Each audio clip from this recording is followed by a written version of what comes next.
The industrial nature of the KFC for me would make it less fearful. I think See? having my head bitten off in front of loads of people would probably be. And I like the stage. And that was the argument that the AI used Yeah.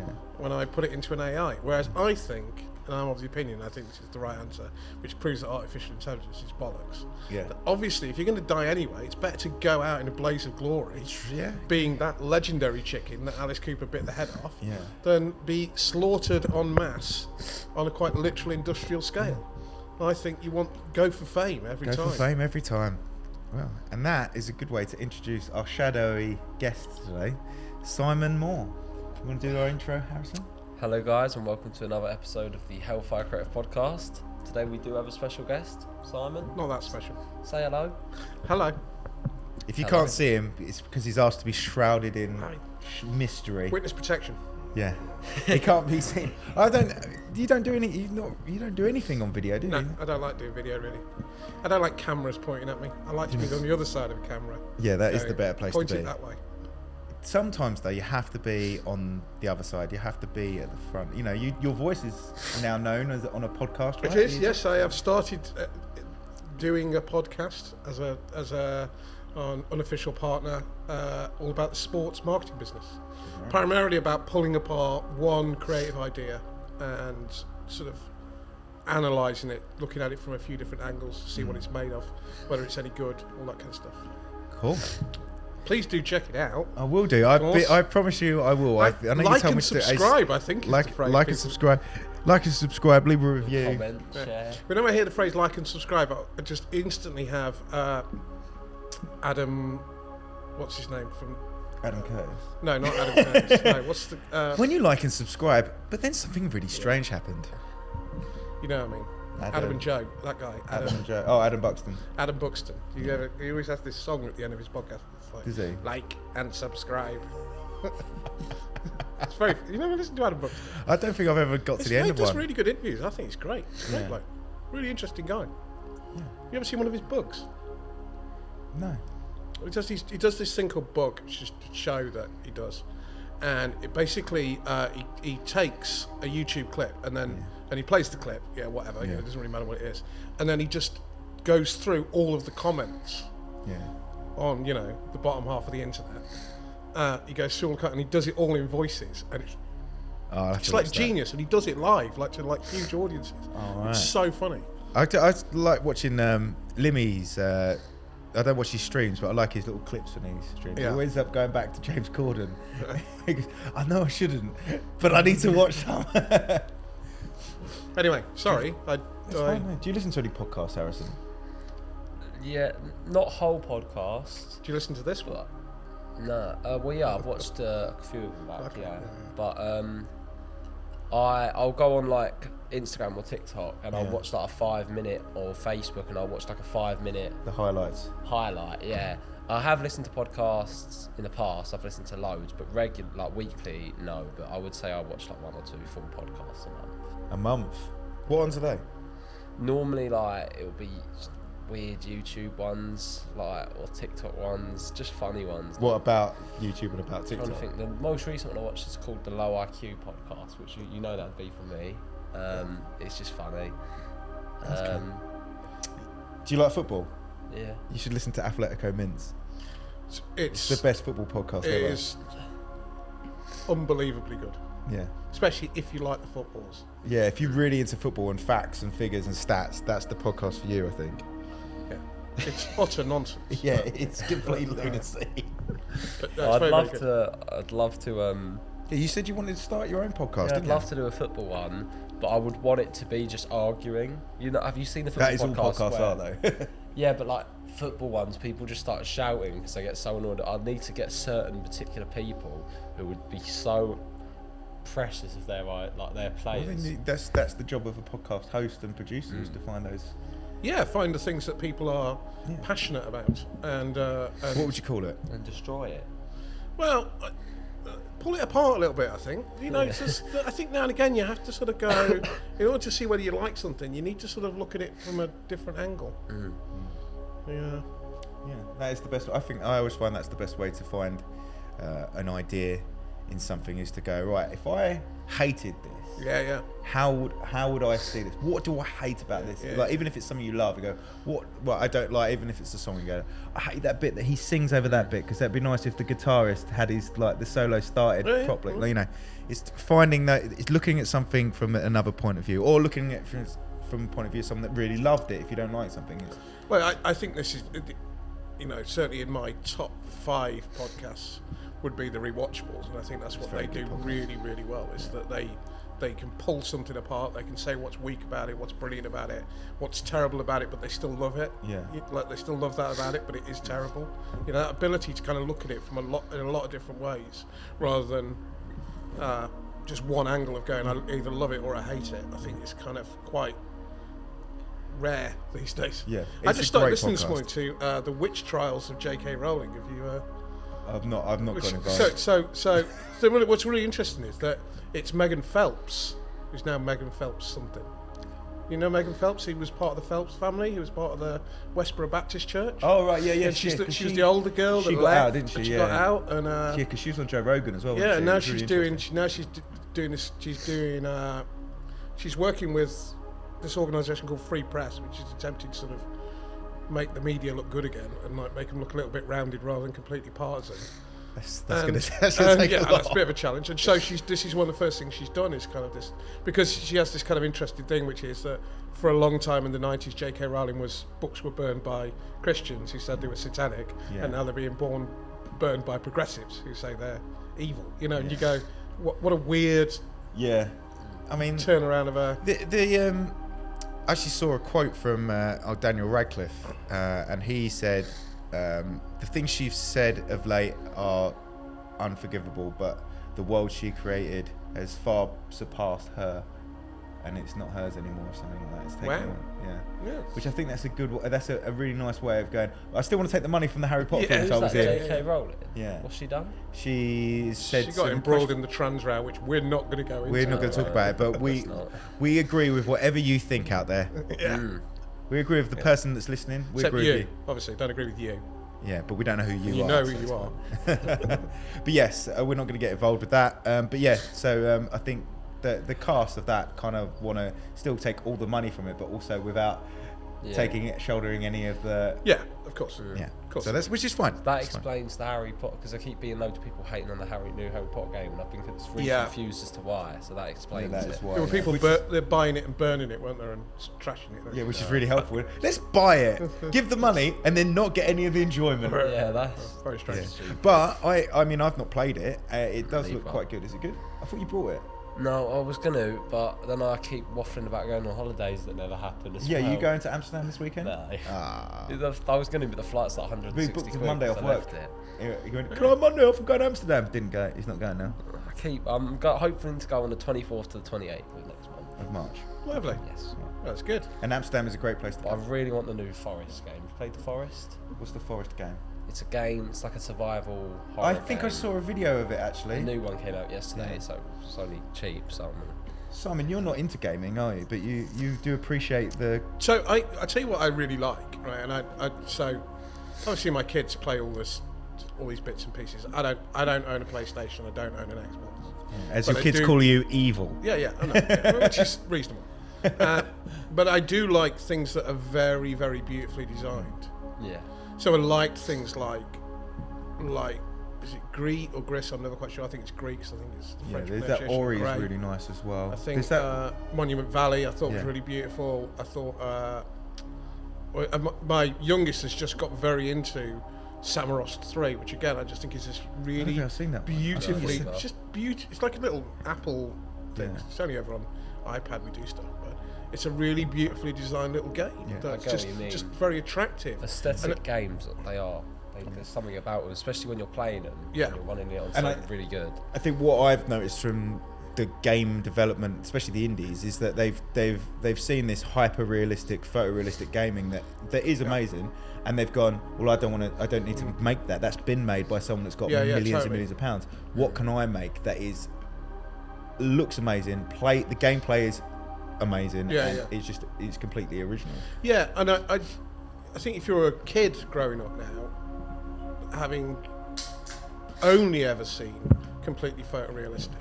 Never having. I mean, even you, at your tender age, will have seen a certain level of. Yeah, I mean, I development. tend to play. I don't play really any new Yeah. games. All the games I play come out in like early 2000s. Right. So, So like, you'll have seen a transition, a kind of like. Yeah. Whereas my kids Massively. are so young that they've never known a time when there wasn't completely photorealistic gaming. Yeah. But And so therefore, but I thought what I find really interesting is that my youngest gets really into like 8-bit games. Where 8-bit's just the best. I mean, Yeah. like I love properly an 8-bit rendered game. 8-bit Yeah. games, so they don't quite look like they did on the Yeah, Atari they're in the 80s. a very polished version, Very a very, polished and a very slightly 128-bit 3D. version of 8-bit. Yeah, exactly. Yeah. They all kind of got sort of, they're all kind of fully rendered, slightly 3D. But They're they are, 128-bit. Yeah. they're essentially 8-bit Yeah. games. And it's fascinating that he's really attracted to that. The simplicity of it he finds really interesting when he could be playing something that's completely fully rendered. Yeah. It's funny you say that because I think it was last month, I had a massive conversation with, I think it was my brother about this. So before I started going back to these older games, I was obviously playing the newer games. And I've played loads of old games, and I go back to a game that I used to play as a kid loads, and I couldn't believe how, like, I remember it because my brain, that's what I'm used to playing these newer games. I remember it being so much higher quality. I went back, like, I'm currently playing Enslaved. I've played like all the old Sonic games I was playing the other day. Right. I remember the quality being so much better. Yeah. It was like, it's so not very good. Yeah, but that's it's the also same beautiful. With I Gran like it. Turismo, I remember when the first Gran Turismo came out on PlayStation, I thought I'm driving a real car. Yeah, and then yeah. I played I've got PSVR 2 came yesterday, and I played Gran Turismo on that, and that is like driving a real car in Yeah. VR. I had a spate in when would it have been? Early 2000? No, late 90s. I lived with a guy who had a PlayStation, and I did end up playing a bunch of stuff that was at that time. So like Metal Gear Solid, Yeah. Driver, Driver's so good. I hope they Uh, remake that. Resident Evil. What a game. Driver Like, so license, just that end of 90s kind of moment was when I kind of Yeah. had this spate of That's the best. briefly I think gameplay. that's But the golden age. I think. You know, really. I mean, I said this on the podcast I'm doing. It's like, you know, like because I'm doing a podcast about sports marketing, but I don't really like sport. Right? And he's like, well, you know, they've invited me on partly because it's more an objective view, but at the same time, it's not that I don't like sport. I'm just not a fan of anything. Yeah. And I'm not a fan of anything because I haven't got the time. I really don't want to waste the time. It is time. I don't. I'm 52. I haven't got that level of time left. You Try know, doing a Formula One podcast. That's a whole weekend gone. just Although with research. I do think actually I'm going to do something about the Drive to Survive thing. I think that's a really interesting piece of marketing by F1. Well, I think yeah. it's- Just if you can look at the ratings and the not just the ratings but the sponsorship. Yeah. That's over the last 5 years. Yeah. It's insane how much it's grown. It's just Yeah. But there, I think it's the drivers have got more personalities now because of that, because they've been allowed to kind of Yeah. become the But star. so this is sort of interesting because I was sort of saying I said on this first podcast that like I think what's one of the things we talked about was P&G, Thank You Mum. Yeah. You know, if you remember that Olympics. It's a lovely advert where basically you see kids growing up with their mums taking them to practice and dropping them off and waiting there in the cold while they do it, and then so you see them growing up through all these times with their mum doing all this stuff for them, and then the last thing is them being presented with their medal on the podium, and it's kind of like thank you mum, I haven't seen you know, that. for the kind of sacrifice. And then there was a line that said P&G proud sponsors of mums, right? So a really lovely idea, and one of the things I think is great about it, and this is one of the things that doesn't come through in sports marketing very often, is the nature of narrative, of story. And I think that's what Formula One lacked. All it had was the action, but no story. And story is how things come to life for us. Do you think that's why?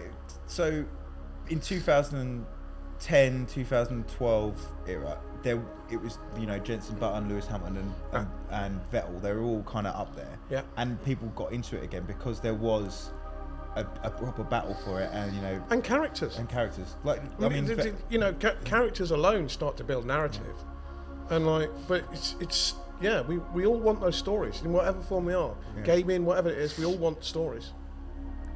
I think that's the most important part of anything, right? When we say we make stuff here, we try and tell stories with everything we do. Obviously, it's trying to convince the client that they need a story told and not just a silly animation made. But listen to us. So the reason I got you on wasn't just to replace Andy Wires away doing an After Effects course. I wanted you to. I'd have had to get a lot more tattooed, a lot more heavily tattooed. Yeah, to replace him. Yeah. But you're just filling in. But also, I think part of the Educate Harrison series that we've brought to the podcast. Last week, Jay came on and said about how he's a self-starter. We discussed this. I think what you can help us with Harrison is teaching him about curiosity and lifelong learning, and always kind of, trying to not better yourself, but trying to learn. You learn every day, right? We say that to him every week. Oh, I mean, I think, I definitely do. Do you know Educating Harrison is a play off Educating Ria? A film you probably should watch. I haven't seen it. No, you should see that. Add that to the list of films Harrison hasn't about seen. 100. That's more than 100. He's really got ambitions for you here to go to the whatever the film equivalent is of Oxford. Anyway, yes, curiosity. So I think I went and gave a talk at my kids' school recently, and I listed 5 things that I thought they should do, which I'm not going to go through. But number 5, which came up in big letters at the end, was stay curious. Because I think when you're a kid, you're massively curious. Yeah. You're hugely because you have no idea how the world works. Every adult conversation is fascinating. Like how do they do? What are they doing? What are they building in there? What are they doing?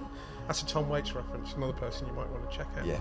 No, I haven't seen it. But we noticed Anyway, that. so I put this stay curious thing because I think when you're a little kid, like they were like sort of 6, 7 years, 8 up to 10.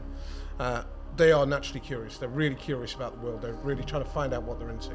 And then I think you go through your teenage years and people drop their curiosity because it's embarrassing. Yeah.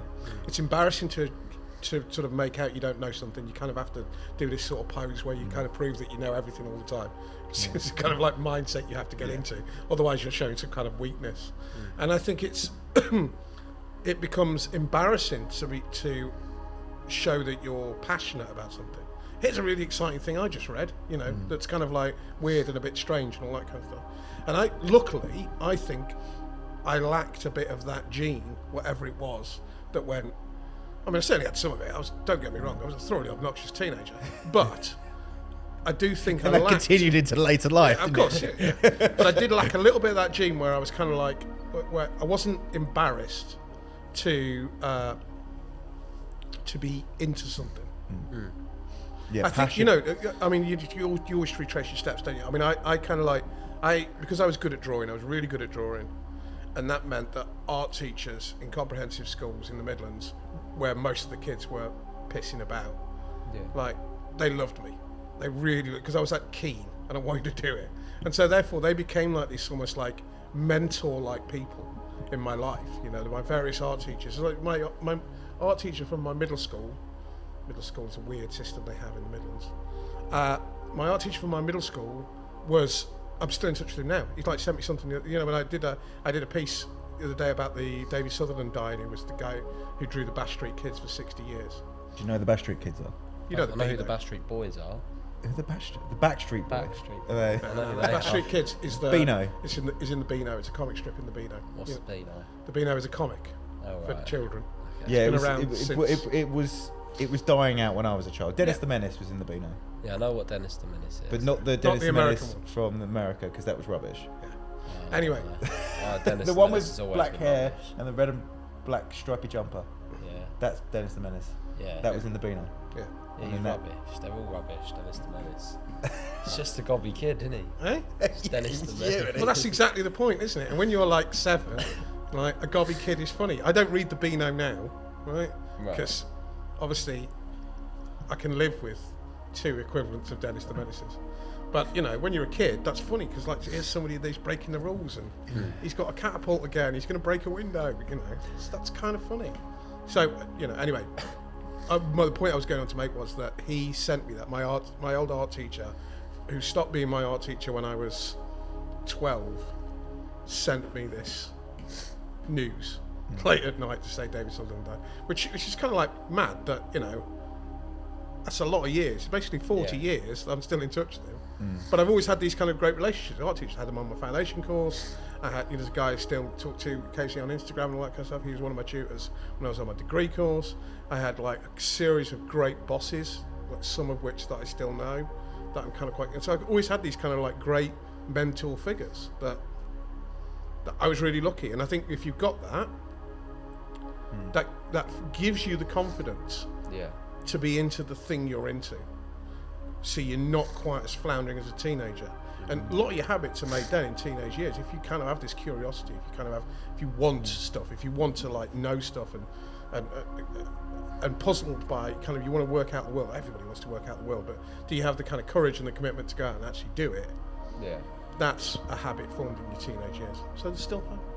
Still time, mate. But yeah, I think it's especially around here, like you've got access here to do to tools that we wouldn't have had, that we kind of like. When I was your age, I was filming on like a camcorder that my mum and dad got me when I was like 13, and it was crap, but we would still make stuff with it. And that we had that as our friendship group. We had that camera, and that was how we made our stuff, and that's how we got into what we do now.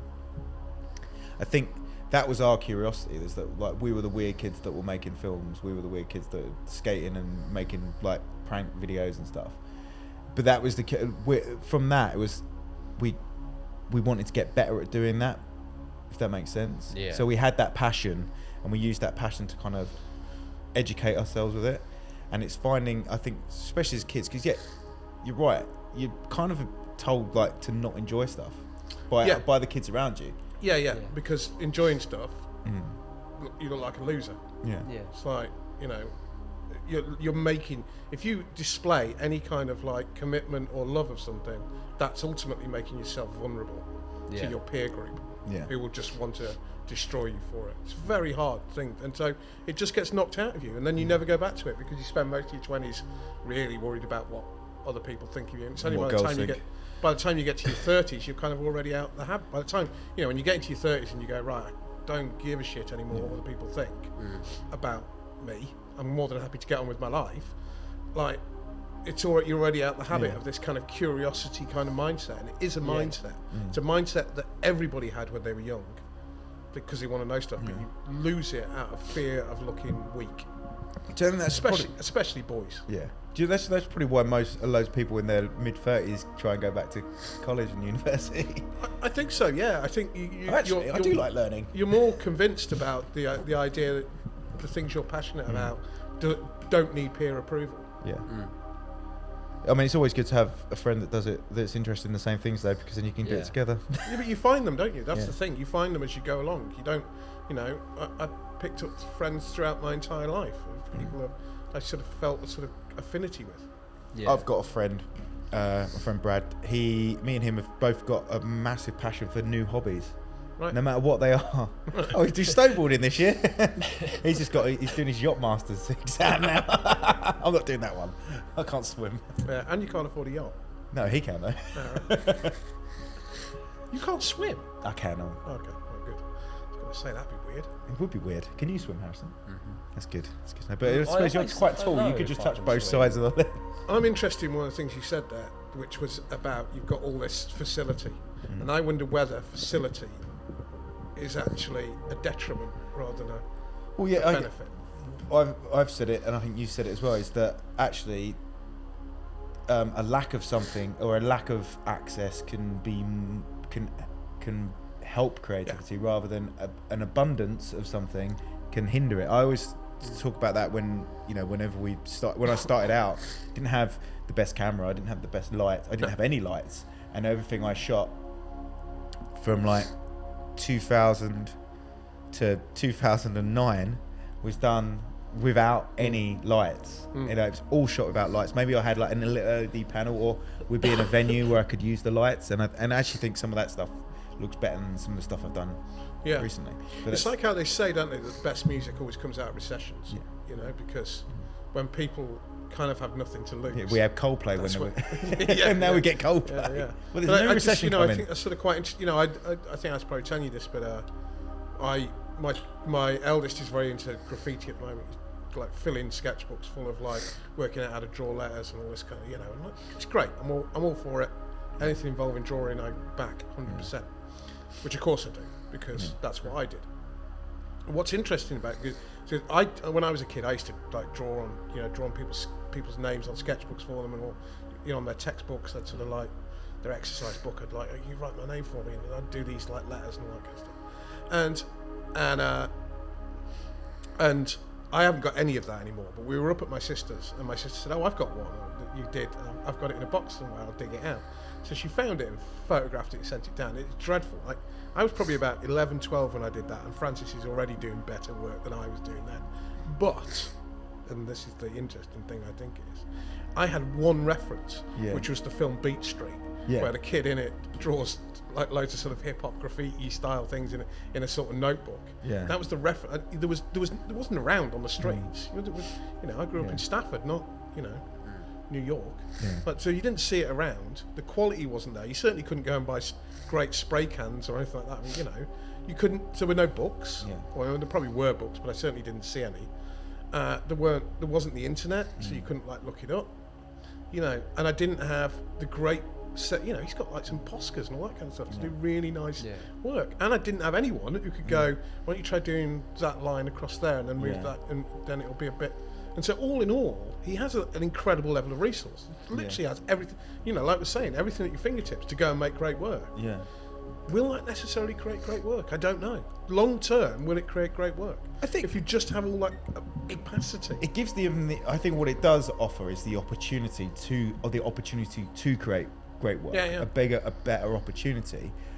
Whether it uses that, whether he uses that, takes that opportunity. That's where it comes from. I think. Yes, if you really wanted to do it and you didn't have the resource, you would find a way.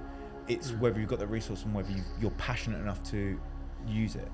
Yeah, it's like how Google's killed the pub debate in some ways. Do you know what I mean? People go, how many times did we do it? Because you just Google it. It used to be like you'd sit there and you'd argue about stuff. And you go, no way, it was like 1978, definitely. Because I remember that this came out. They were in the video and blah, blah. And you'd argue like that for ages. And now just someone Googles it and they go, oh yeah, 1982. No, you're right. Yeah. That's it. It's like debate's over. I think it was kind of more fun when you didn't know the facts. I think in some ways. No, I do find that we spent most of the lockdown doing that very thing. Yeah. But it was like just turning around onto the chair, typing it into the computer, no, you're right. But that in turn, I guess, the Google it world speeds up the process of discovery.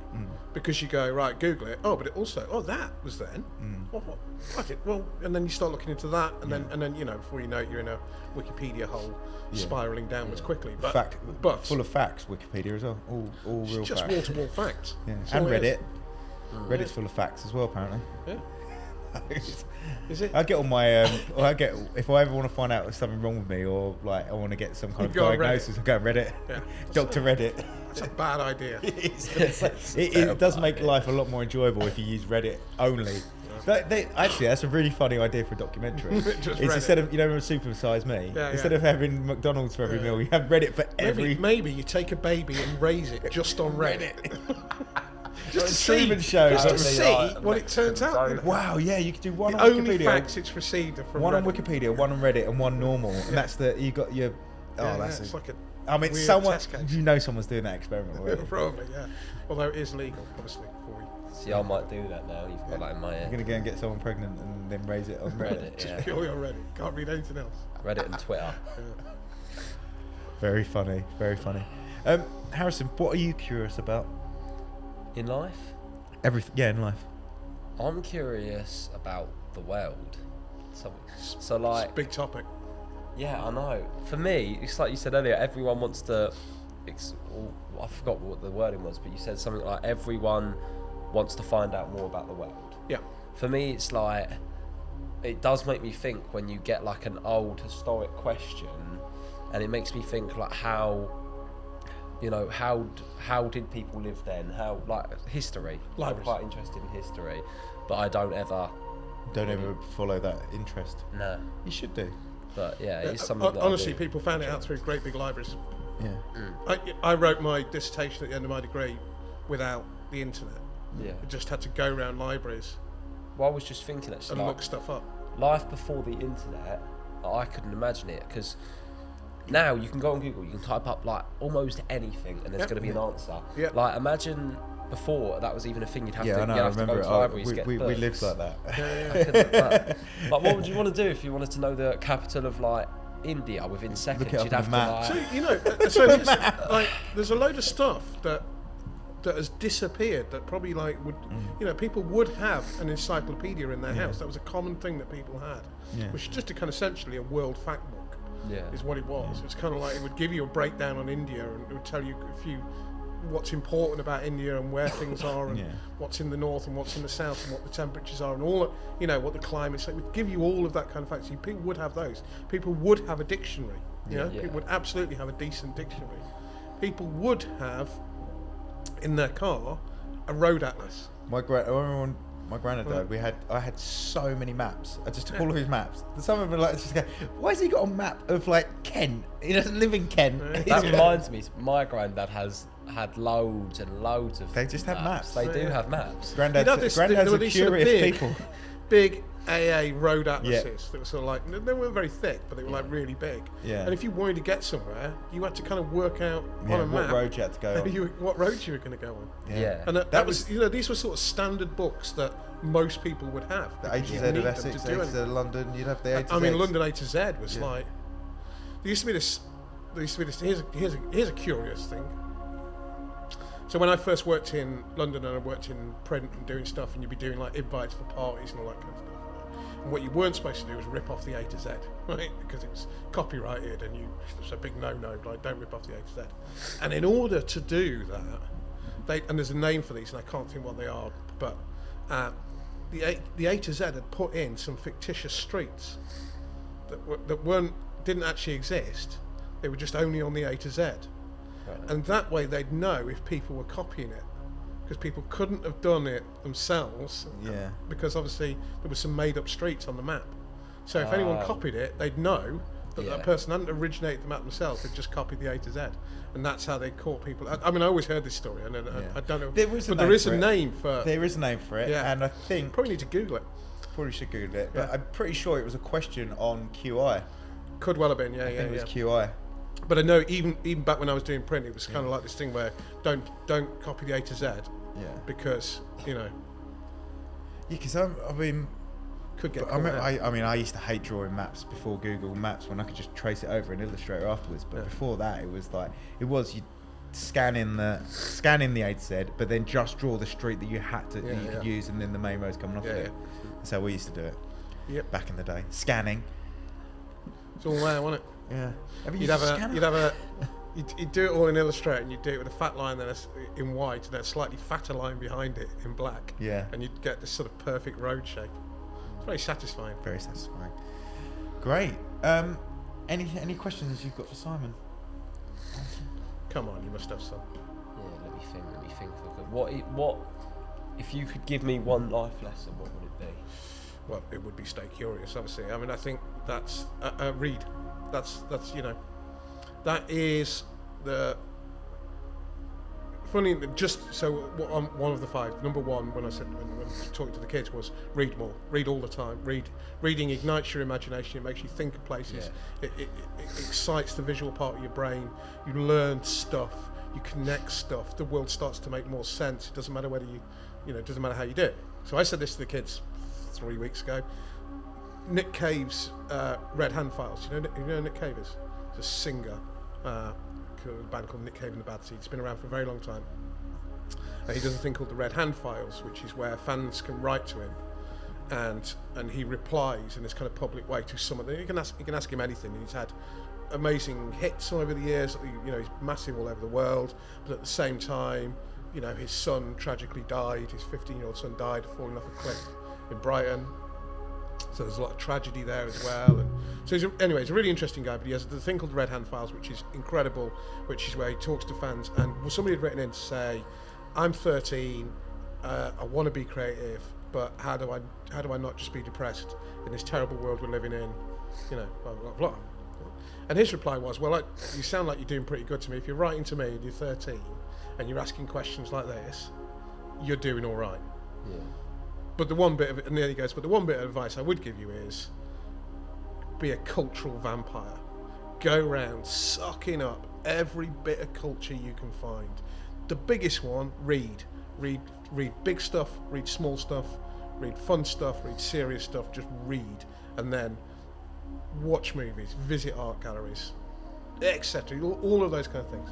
So I sent this to my wife, and then she said, oh, that's what I listened to this Vivienne Westwood interview before she died, and her thing, they said, what's the one bit of advice you give? And she said, read more, just read all the time. So that would be my piece of advice. Read.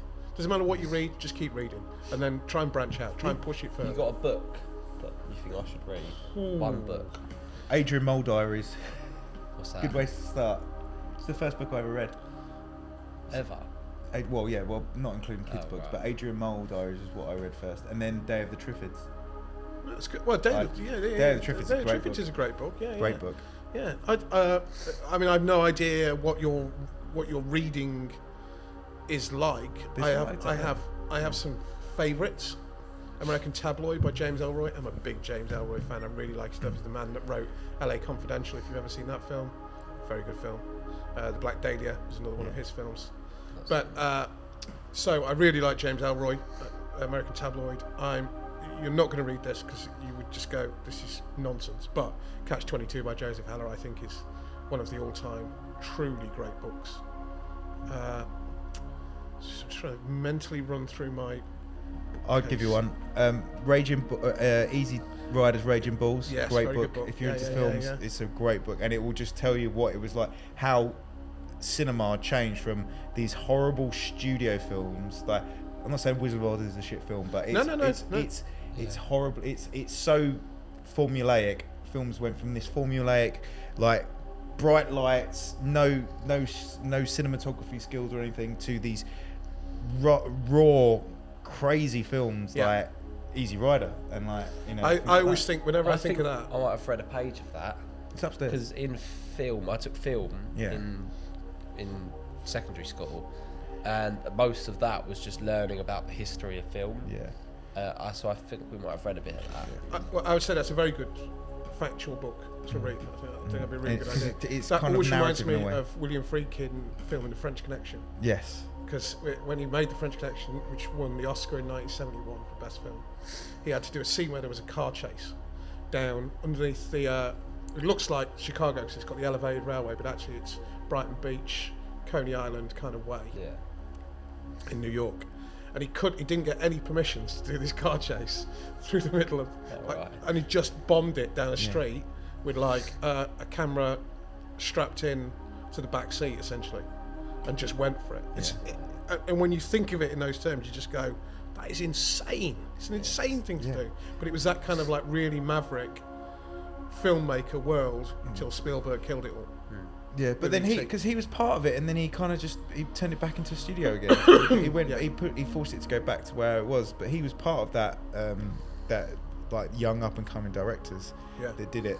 But yeah, it's really interesting. And I think actually when you look at films that are being made today, like by like A24 and stuff like that, it's kind of a nod back to that era. But yeah, that's a good book to read.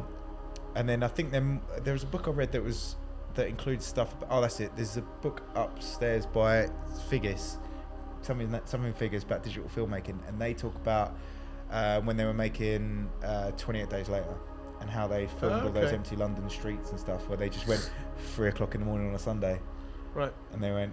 That is all they could do. They couldn't close the streets. They just had to go right. What is the best time to go to London? And they did it over 3 weeks, different parts of London, at a certain time. But yeah, I think that's a good place to start. Something you're interested in, and then from there, go from there. Yeah. There's the book. Try and find it, like,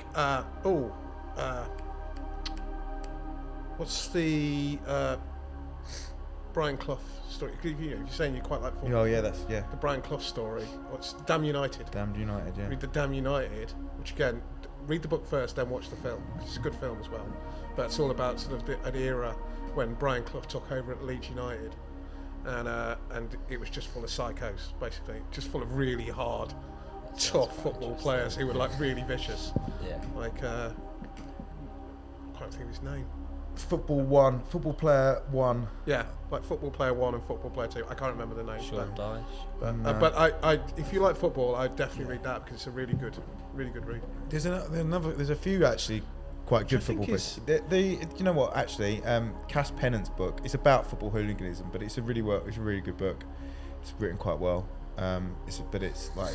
It glorifies football violence. But if you read it from an angle of like, I don't agree with this, and you get their mindset, it's quite interesting. Again, it goes back to that seeing it from the other side. I read that book thinking these are a bunch of morons, and they are. But actually, when you read about the passion and why they were so passionate about it and their stories behind it, it's very interesting. What's the greatest football movies ever made? Movie. Yeah. Is there any? There's only like kid ones. No, it's Bend Like Beckham. I thought it was crap. I've not I don't seen really like that. it. I don't really like any football film. I've seen like the Ronaldo documentary. Escape to Victory. Yeah, with Pele. With Pele Did you and know? Stallone. Did you know that Pele played professional football for over 20 years to prepare for that role?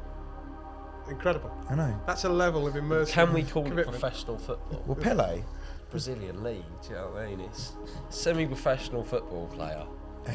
is he not the greatest footballer of all time? No, Even though no. Pele, according to a drunk guy on the train a couple of weeks ago, Pele said that George Best was the best football player he's ever played against. George Best is he's incredible. Yeah, But Messi is the best. Different time. Can't compare. That George also Best. don't care. Come on, best football movies. Um, Escape to Victory, it has to be in there. It's got. what's great that one with Movies.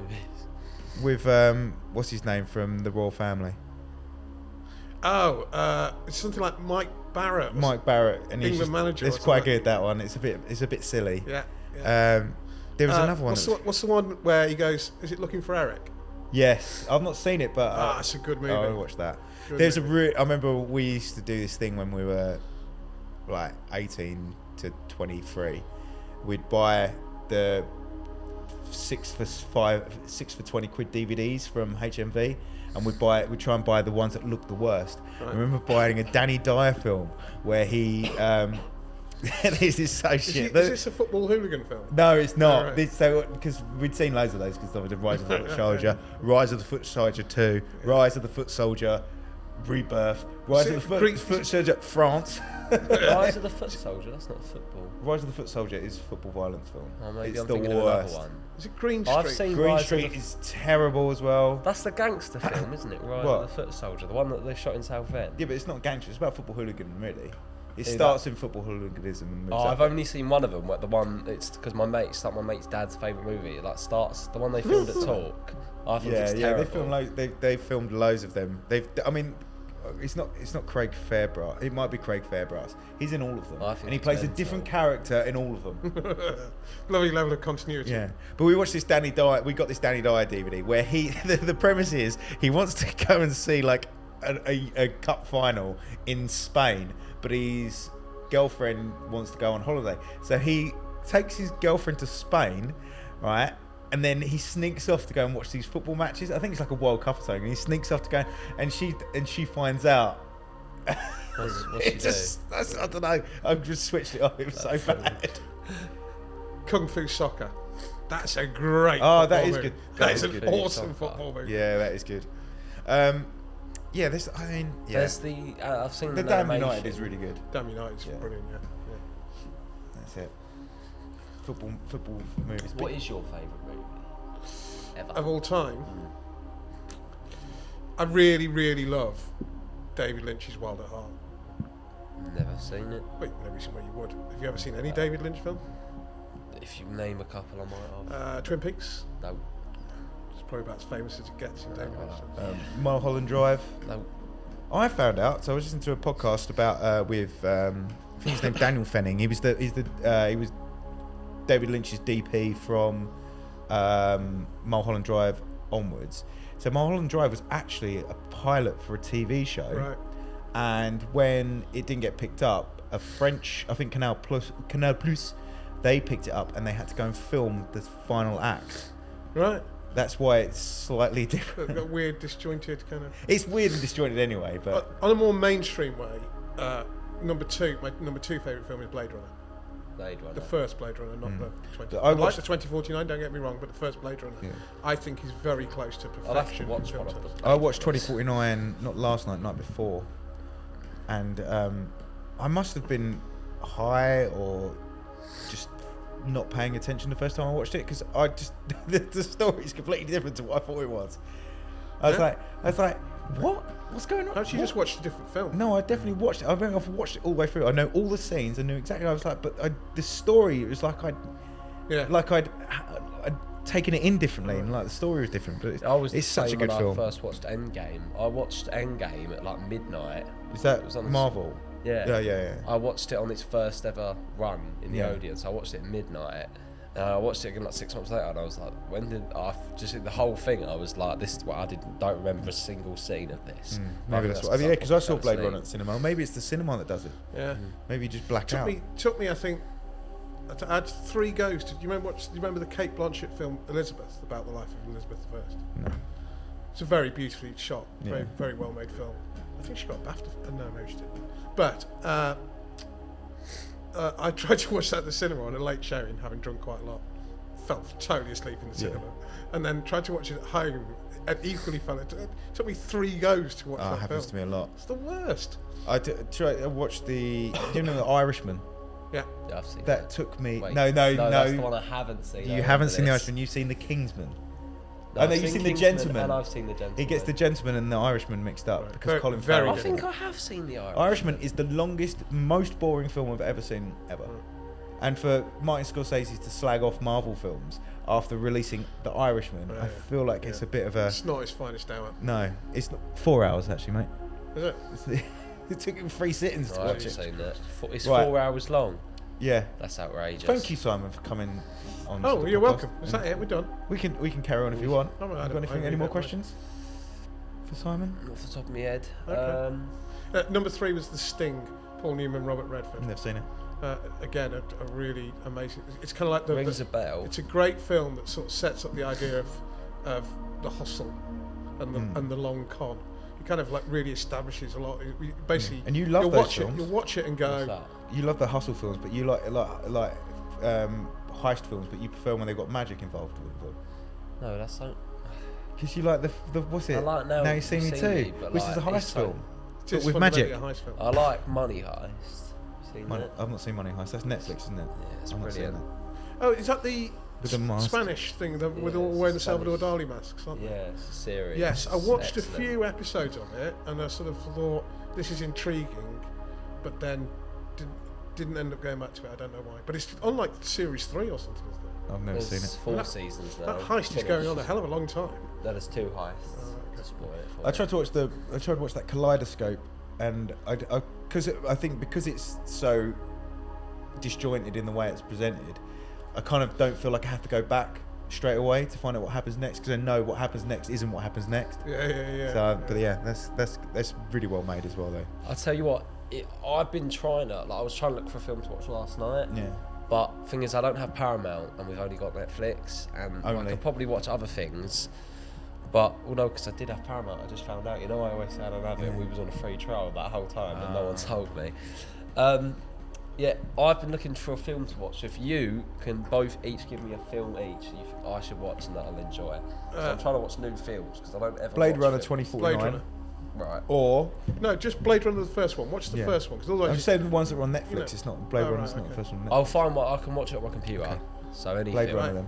Blade Runner is just one of the greatest films ever made.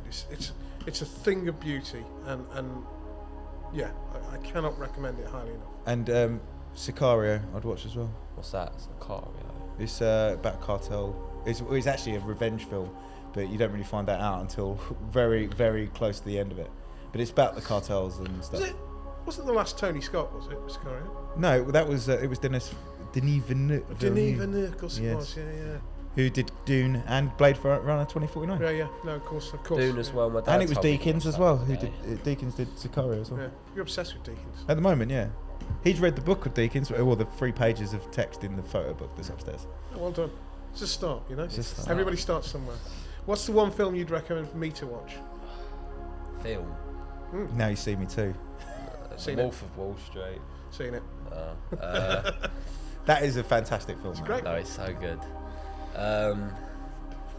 The last good Scorsese film. I just thought you might have something random. But, Spirit. What's I that? don't know Not if Spirited it- Away. What's the one that you like? Silent Voice. Silent Voice. I don't know if Silent you can Voice. get through an animation. If you can get through an anime, I can get through an anime. then A Silent Voice I would recommend. It's his Brilliant. favourite film. Silent It's Voice. brilliant. What's it about? It's about a high school kid and a deaf girl, and it starts off with the kid's not in the best state of mind, and then it shows as the story goes on. It's like flashbacks, and the story progresses. Like it progresses in such an amazing way. It's also aesthetically amazing. The dialogue's amazing. Yeah, the plot's great, and it progresses, and you see why all this stuff happened in the past, why they're like that, and then they grow together, and then there's it's just really good. I haven't watched it in ages, and I have a tendencies to say things are really good, watch them again, and then not enjoy them as much. Right. But as I remember it is fantastic. Silent Voice.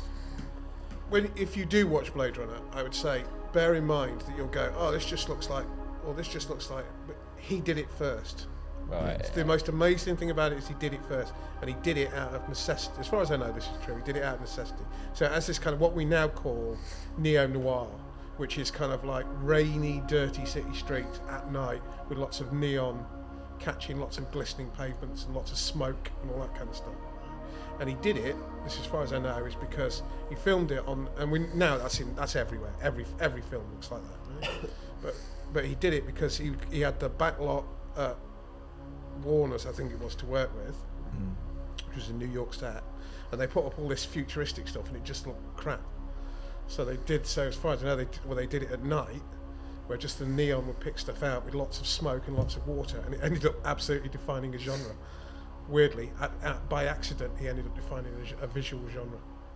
It's brilliant. Yeah. Well, you know, Yeah. So you got some homework. Got some homework to do. good. Oh, we'll be this checking in. weekend.